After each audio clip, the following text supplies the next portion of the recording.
All right, welcome to another episode of the Growth Insider. Today we have an amazing guest, Lauren. She is the founder and head of marketing, not the CEO, at Mongoose Media. And super excited to have you on the show. Do you want to give a little background into your company and where you're from? Sure. Hi, everyone. Lauren currently calling in from Chicago. I live in Orlando, but I travel a lot. So born and raised in this house. Welcome to my family home. And if you end up seeing my mother walk by, you'll know why. I created Mongoose Media 7.5 years ago after being fired. And the reality was is I just didn't want to update my resume and apply for jobs. So I was like, well, if I have to update my resume, I'd rather just create a job because that sounds easier. Said no entrepreneur ever, but here we are. 7.5 years later, we are really privileged. We're a digital marketing agency with um, a content studio in Montreal. We have pack members on 5 different continents. We're managing millions of dollars of ad spend every month, and we get to work alongside a lot of clients in the high ticket lead generation space, as well as e-commerce. And super privileged to work alongside some really well-known brands and big famous celebrities that still pinch me to be to be honest. And yeah, like what we do, our main product, most people come to us are for Facebook ads. I've been in a movie Meta produced, not like an acting, like a documentary they made, and it won awards. They published me in a book, and I just have a very strong uh, relationship with Meta that's allowed us to firmly be in the top 0.5% of all media buyers in the world for Facebook ads. And then that's just allowed us to expand, and we do everything from Pinterest to programmatic to Pornhub. So if people want to get more eyeballs, I'm pretty good at it. Very nice. Well, going back a little bit, like before starting this or just throughout your career, what has been the overall entrepreneurial journey of, starting this, growing it Yeah. into, I think you said a team of 19 before we hit record? Plus contractors. Yeah. Yeah, it's a lot. Well, we can take it all the way back to when I was 5. I grew up in a household, this household, where no wasn't really a word I heard often. Granted, I am the only girl. I have 5 brothers, so I grew up very much the princess. But when I say the word no was very rarely applied in my house, it was because it was substituted with the word how. And when I was 5, I really wanted a scuba diving Barbie. And I asked my dad, and rather than saying no, he's like, great, absolutely, you can have it. How are you going to pay for it? And my answer of you, Dad, was not satisfactory. So I, with his help, came up with the idea of selling drawings that I could do. So I went door to door like a vacuum saleswoman as a 5-year-old, asking my neighbors if I could help decorate their fridge and make them look like they had really cute, talented grandkids. So at 5, by the fifth house, I was able to get the $20 I needed. Thank goodness this, I'm assuming she was 20, but at the time I thought she was 65-year-old. Oh, grandma sponsored me and paid for all of my paintings just so that no one else had to endure my sales pitch, I think. And so that was when I was 5. I was 11, 12. I created a babysitting company. I was in high demand as a babysitter, and I would have my friends be backups. Then it evolved to always doing side hustles. I was legally homeless when I was 18, so still in high school. And it was a place of opportunity for me to know what my at rock bottom had been at the time. So I think I just innately have had a grit for wanting to do more and optimize what I can because a lot of times I didn't have a lot. And I think for most entrepreneurs, it's how do you optimize and make the most of what little you may have. Good answer. Very inspiring, coming from that background to all the way to running a company. Hmm. So obviously, like a lot of people that come on the show, we're talking about, how to grow and scale companies. You're in a unique situation because you're actually the brains behind a lot of the companies that are scaling, not just the company Yeah. itself. Um, Mm. so why don't we start with what are first maybe dive into some of the actual clients that you work with and celebrities Sure. if you can name them, and then we'll kind of go from there. Yeah, so early on, I mean, I was really lucky because I think we had 6 millionaires we helped create in our first year of going live. And from like an e-commerce perspective, we've had a lot of clients in the beauty and health and wellness space or consumables.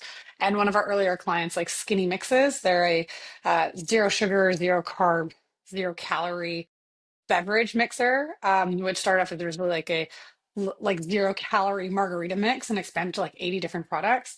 We helped them grow from a few hundred thousand to a few million dollars a year, and really helped them position themselves for a very generous exit. We worked with another brand called Clear Stem Skincare. They're in the beauty space. They were doing like 2.2, 2.4 million. And then we took them to over 20 million within 2 years. Granted, there are other people on the team. Like, I can't say that, like, oh, Mongoose Media is a sole credit, but we were a contributing agency partner and an agency of record for a lot of the different, like, we did their email marketing, we did their ads marketing, to help position them and leverage the other tools that they were doing. Um, Color Wow Hair is another e-commerce brand that we were really fortunate to, within 90 days of our initial contract, we, with the cost of $100,000, or it was less than $100,000 of ad spend and our ad management cost combined, we were able to do $1 million in sales, which while Color Wow Hair is a very well-known brand, they're in salons, they're largely popular. Like they work with Chris Appleton, who's Jennifer Lopez's stylist. They're a very successful brand, but with what our ad strategy was able to do, we were able to take them to $1 million in 90 days without spending even $100,000 in combined management and ad spend. Yeah, it's crazy. Most people can't even barely break even on meta ads or on most of the ad platforms right now. So that's It's huge. challenging. It's super challenging. And again, like I I can't say that our team took full credit because we become extensions of the teams that we work with, and there's like a lot of opportunity. Like I think of like Clear Stem Skincare specifically. They had a PR team, Dear Media, that they were generating a lot of podcast opportunities, including pay to play opportunities. So when they had a podcast that took off, we're like, great, well, let's amplify what's working and put that in front of our target audience. And I remember when we started with them, we were doing email marketing, and they were doing about $50,000 a month in emails. And towards the end of our relationship together, we were doing $2 million a month in emails. Wow, That's amazing. significant.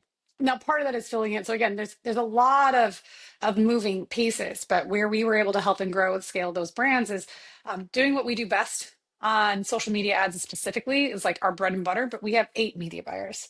So we do Amazon. Well, like I say, like we do everything from Pinterest programmatic to Pornhub, and it's just taking advantage of what the ad networks are allowing us to do and leveraging the existing resources they've already got available. I think we do that pretty well. That allows us to pivot from a place of power by leveraging those different pieces. And then from like the lead gen perspective, like I've got many other examples, but because it's not e-commerce, it's like a bit of a different. But like we've taken businesses that were doing like a few hundred thousand a year to multi-millions, as these are like solopreneurs with maybe like 2 or 3 people on their team helping do fulfillment. But it's just bringing them qualified leads, qualified appointments, and then seeing how much that makes an impact to their lives. We're like, oh, it's like a playbook. We know how to do this. Well, yeah. Yeah. So for people listening, we dove into some of the clients and stuff, which is amazing. In terms of like on a macro level, if you kind of zoom out on Mhm. industries, whether you're thinking of tech and like the stuff you do with lead gen or service businesses, in addition to D2C brands that you're scaling up, what are some of the like macro level things people are missing about paid advertising? Oh my gosh, it's like the most micro change you can make for the macro impact. Like I am really, really hard on this. Like you'll hear me say PG-13 warning, like leads are horseshit. I hate that people are just like so obsessed with leads because I don't look at them the same way that most people do. And that is, if you don't show me proof of life, you're garbage to me and I'm kicking you out. It's like you're showing up at the club, you're not 21, get away. My insurance doesn't cover your illegal activities. So like that's an element of like I'm very strong about what I actually qualify as a lead. But then secondly, it's big so micro change on that is like ask them a question to make sure that they identify as a qualified person. You have a knockout question that's conditional.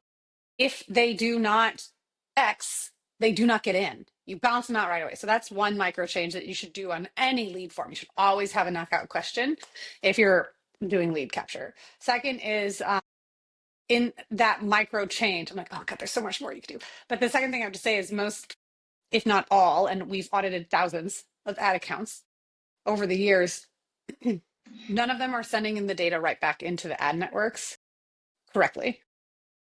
And that's like, for me, after you create an offer, a sexy offer for an obvious audience, the most important thing to do any of your advertising, if you want to grow and scale a company, is this: the money and time you spend in putting your data of what worked in ads should be equal to or even greater than the time and energy you spend on investing into creating the ads.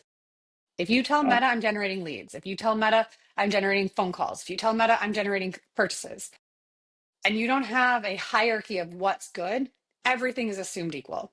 If you've got an e-commerce store like a Shopify or Magento that's built on a platform where you have conversion value, like a dollar amount can signal a hierarchy. Someone spending 500 versus 50, the $500 purchase is assumed better. That gives you like an extra foot in the race. But the reality is you still have a hierarchy. Did that person leave a review? Did they repeat purchase? All those different things need to be fed back into the algorithms, or you're going to keep just guessing of what's good. And we don't want good, we want great. Wow. I don't think most companies are doing any of that, just from businesses that And I've worked with. never, It's yeah. never found an ad account that we have gone into that's doing this. Yeah. So how much are you guys investing in like, or how much are you recommending that your clients invest in data cleanliness, like before it gets fed back in, or just a lot of that automation and workflow back into the platforms to make sure that it's successful? Sure. Honestly, like there, you can use tools like ClickCease is one tool to mitigate like click fraud. There's other things that you can do like within your workflows, like if you have HubSpot or MailChimp or Klaviyo or whatever you're using to have like conditional based questions.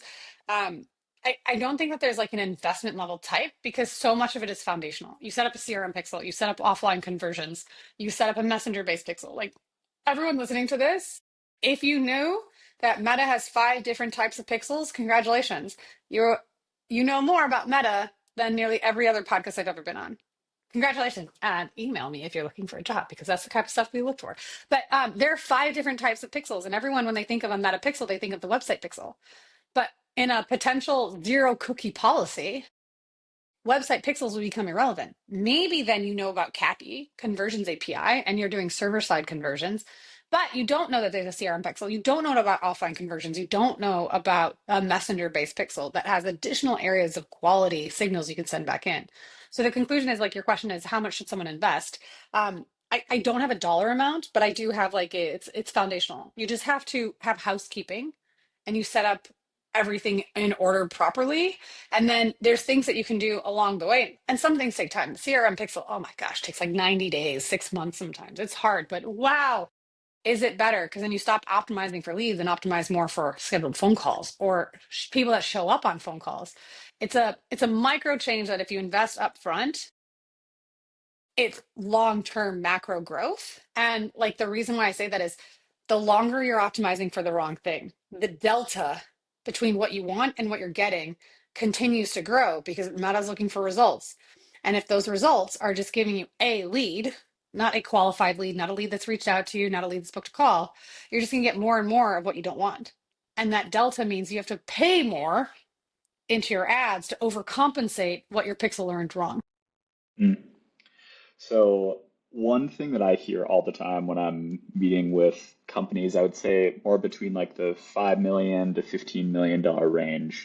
Oddly enough, if they're not like a direct to consumer brand, they're actually like actively scared of paid advertising and they're leaning a lot more towards like cold email, LinkedIn, these things that like sure they do work, but it's not nearly as scalable or as predictable. So if someone like that is listening right now, like what would you recommend for them to change their mindset around getting into paid advertising in any form or fashion? Oh my God, email me at Lauren at Mongoose Meeting. I'll send you any case study you want and I'll show numbers. But in that function and form of like, I get it, like it's scary. There's a lot of legislation restrictions. There's so many things that go into it. Like I have 8 media buyers. My Facebook media team cannot speak Google to save their life. Same as Google media buyers, like their search, they're like, what? I don't understand what events manager is. What do you mean ad account settings? They're 2 very different jobs and it's overwhelming. I hear you. I get it. I would just challenge you if you're listening and you're in that range and is it coming from a place of I tried it and it didn't work? If that was the case, I'm telling you, I've audited companies worth $1 billion. All of them that I have audited have the wrong tracking set up. So it's not at you, it's your tracking. But if you're listening to like, no, I haven't tried it, I'm too scared to try it, I would just invite you to say, like, if you don't know your numbers, you don't know your numbers, you have no numbers to know. But like if you're doing cold email and stuff like that, you probably have $1 per qualified lead, per appointment, per scheduled show up call, per customer, whatever that cost is. If you know those numbers, there's ways that you can back into it. There's just simple math formula that I'm happy to share. It's like in Meta, you need to have 50 conversions in a 7-day period from an ad set. You can do this yourself. You can set up a campaign, you can keep it broad. That's what's working now. The energy and effort that my agency is hired for is not in building the ads. It's the creative strategy, it's the offer, it's the tracking, and it's the integration of connecting what we're doing by amplifying what everyone else is doing, right? Like we're an extension of the Yeah. team. We're not in an isolated silo. But if you're a business owner and you want to do it in an isolated silo, you can set up a basic campaign with a broad audience and put together ad creative and ad copy, but just be prepared to spend enough money. If you know that, let's say your target cost per schedule call is $100, you need 50 in a 7-day period, which means you're spending 50 times 100, divide by 7, that's your daily ad spend. If you're not prepared and ready to spend that, then it's not that the ads don't work, it's just that you're coming across a budget issue. And I hate to say it, it sounds bougie and snobby, and I get it. Like I work with very big spend ad accounts as well as smaller ones. But if you can't hit 50 of your target conversion in a 7-day period, you're never going to get out of the learning phase. And it's not the ads don't work for you. It's just you don't have enough budget to invest in it. Yeah, and that's a great point too, is like you do need to hit a certain amount of scale or like monthly recurring revenue where you just feel comfortable doing paid ads in Yeah. the first place at a reasonable spend that works. Yeah. And like that's just the spend and the ad spend. Then if you're paying for a media buying team, like on average, you should be paying around 20-ish% of whatever you're spending on management. But you should also then be prepared to spend an additional 20 to 25% on creative, which means 100% of your media is then matched by an almost 50% of your budget in just support and labor to make that media work. So it can be a significant investment. There's a lot of opportunity for you to reduce the burden of that investment. But generally, the rule of thumb is if you can't do 50 in a week, the best you must do is 25.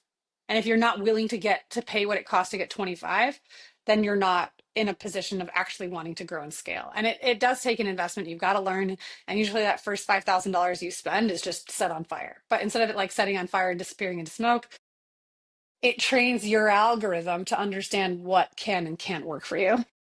Yeah, totally. I know it So, sucks. I'm sorry, yeah. people. I'm giving you like bad news, but it's the reality. If you're spending less than $200,000 a month on ads in Meta, you are considered small. They don't consider you anything but small until you pass that 200,000 a month number. Yeah, not many brands are able to do that. No, and not yet. Or and you can grow towards it. Like we have some ad accounts that are spending like $5,000 a month. Like these are that might be like your entire marketing budget, but that can still be a small amount of ad spend. If you're spending 10,000 or less, I don't recommend you hire an agency. You hire a freelancer because the cost that you would spend on an advertising agency is actually better put into the ads themselves. So that's a positive number of if you're not spending 10,000, you can save a lot more. Just hire a freelancer. Yeah. So, last couple of questions I have more about like the business and you as a founder.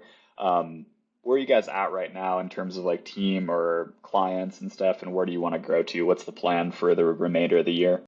Yeah, I mean, that's a good question because I got asked that yesterday by my coach. How many clients do I want? I'm really grateful for the clients that we have. I'm grateful for the clients and relationships that we're growing into. So I don't have an ideal client number. Like 6 months ago, I was like, I want 100 because that number sounds cool. But the reality is we have on our team a ratio. So like we have this, like we call it the golden trilogy. Every account has a project manager, a strategist, and a client success manager. So like a three-legged stool is strongest. If you're watching the video, you can see my like weird finger trying to do a three-legged stool. Whatever. Not that I'm gang signs, just not extra enough. But it allows us to help clients grow and succeed. And so we know how many clients a client success manager can manage. How many accounts can a project manager oversee? How many media campaigns can a strategist oversee? Because the strategist oversees the media buyers. And it's like working with the Amazon media, the Google media buyer, the Pinterest media buyer, the Meta media buyer, and building a consolidated strategy that if we have opportunity on Pinterest, we'll pull from YouTube budget because it's not performing as well, and vice versa. So we have like a threshold, we have a working capacity where we use a lot of AI, which has helped us grow that capacity. But it's still like if we were to creep, like I would say, like where we are now is like we have capacity maybe to do 10, maybe 15% more um, before we would need to bring on a whole new team of Trilogy. But where we want to grow is my ultimate goal is I would like to have like my office, either in Orlando or Miami, a physical office where we have 7 full-time staff in office. Our entire team is remote. But that's where I'd like to grow to so we can have more in-person conversations and a meeting place for our clients. So it's not a client number, it's not a employee number, it's a building a safe environment so that we continue to grow and scale without breaking or going Yeah, broke. for sure. What do you think are or I guess we're running out of time, so what do you think is the one challenge that's preventing you from getting there, So, oh my gosh, if you it's had to personal. choose one? It's 100. Well, like for me, I know it's my own limitations. It's a I shared I was homeless. Like I remember when I lived in LA, I didn't have $1.25 to take the bus, so I walked 5.5 miles home barefoot from a job interview because I wore heels to the job interview. And after 3 blocks, I was like, no, I couldn't. I was planning on taking the bus home, but I didn't have the money. Like I literally didn't have the money in my bank account. I went to the ATM and I was like, oh, I didn't know I had this little money. So for me, like it comes from a place of scarcity, and I'm always like super happy to invest in my business, but I know that like getting the office and doing those things requires me to invest significantly, but also requires me to stay still. I have a home in Orlando, and I've been in that home maybe 15 days this entire year. At the time of this recording, we're like halfway through 2025, which means I spent like months in Montreal, a month and a half in Chicago. Like I travel a lot. So it's me of am I ready to make the financial commitment to move forward in that capacity? And because I would have to move team members to Orlando as well. And then am I in the emotional place where I'm willing to like stay put? Because I Yeah. like the lifestyle my job gives me. So that's where I'm like, oh, hello, therapy. Now you know my weakness. Well, I appreciate you coming on. I feel like we got a lot of great insights around paid media, Facebook for sure, feeding data back into the platforms. And Most if you're important thing. listening, make sure that you are doing all the stuff that she's saying. Before we hop off, though, where can people find you and where can people work with you if they're interested? Sure, you can connect with me directly. My email is Lauren at mongoose.media. So you can check out our website, mongoose.media. Or I'm super active on LinkedIn. It's Lauren E. Petrullo, E for Elizabeth, because I married into my name and a beautiful female doctor in like Arizona or New Mexico was born into it. So she beat me on all the social handles. Very nice. Well, thank you again, and we appreciate you having time to come on the show. Oh, yeah, I had a lot of fun. Awesome. Thanks so much for having me. Thank you.